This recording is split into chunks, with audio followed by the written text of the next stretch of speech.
Most franchisors spend more time trying to sell a franchise than evaluating the person who's buying it, and that is dangerous. Because a franchise award isn't a transaction, it's a long-term partnership. You're not filling territories, you're placing stewards of your brand. So today, we're breaking down exactly what the right franchise candidate looks like, financially, operationally, and culturally.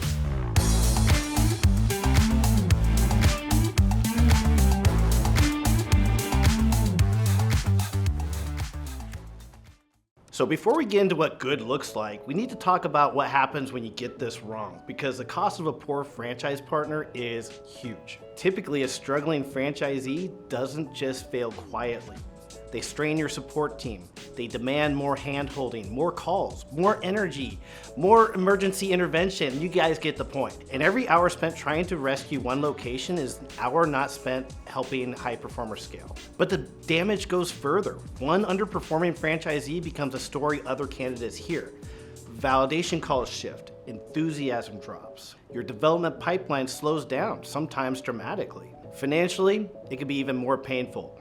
Studies show that replacing a failed franchisee can cost anywhere from $150,000 to $300,000, and that's before you account for lost territory momentum, legal expenses, stalled growth, and brand perception damage. A bad franchise award doesn't lose you one location. It can stall an entire market for years. Worst case, they fail publicly, loudly, and socially. And now you're not just trying to fix an operation, you're repairing trust. So the real question is not can this person buy a franchise, it's should this person represent your brand?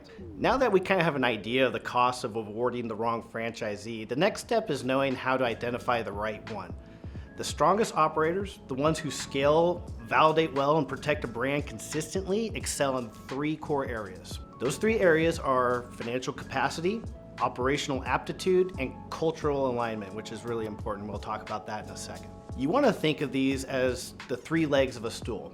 If one leg is missing, even if the other two are strong, the whole structure becomes unstable. A candidate can have experience but no capital, capital but no leadership, a mission-driven heart but no business discipline. Any one weakness can just jeopardize the entire performance. So now we're going to take a closer look at each pillar, beginning with where most franchisors default first, the financial foundation. Financial capacity isn't just about approving someone because they can afford your brand, it's about determining whether they can sustain and scale it. Yes, your candidates need liquid capital, typically 30 to 40% of the total investment unencumbered, but smart franchisors tend to look a little bit deeper. The best candidates, they have multiple revenue streams or business experience, conservative spending habits and financial discipline, a realistic timeline that doesn't require immediate profitability, access to additional capital, or unexpected challenges. Because this is key.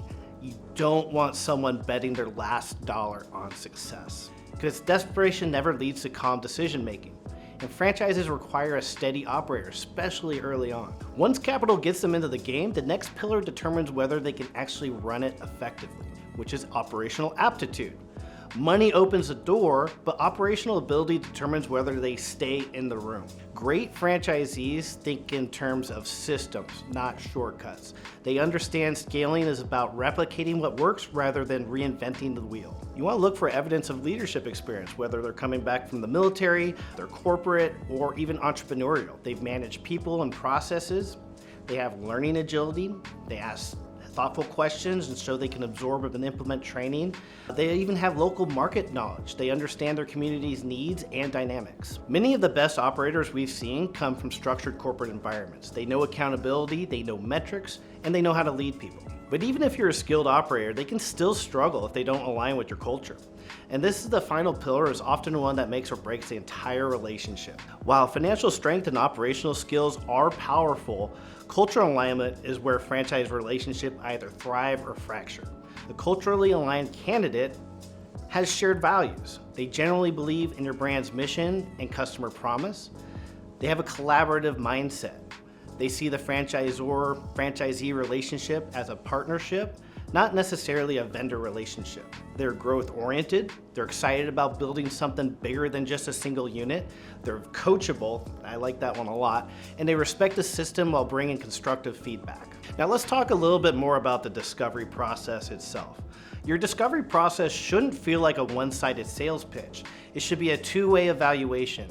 Now you're deciding if they're the right fit for your brand, and they are deciding if your model is the right fit for their goals. The best candidates will usually complete thorough due diligence, and they actually read that FDD, review the numbers, and understand the investment. They're also going to ask detailed, thoughtful questions about operations support, staffing, technology, and financial performance.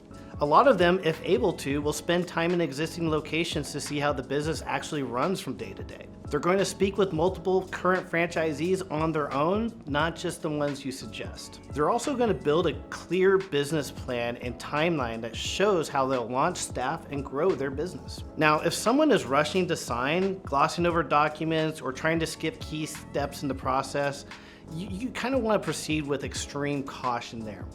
Speed and impatience in discovery often turn into frustration and blame once they're in the system. Another predictor of long-term system growth is identifying candidates who have the potential to become multi-unit operators.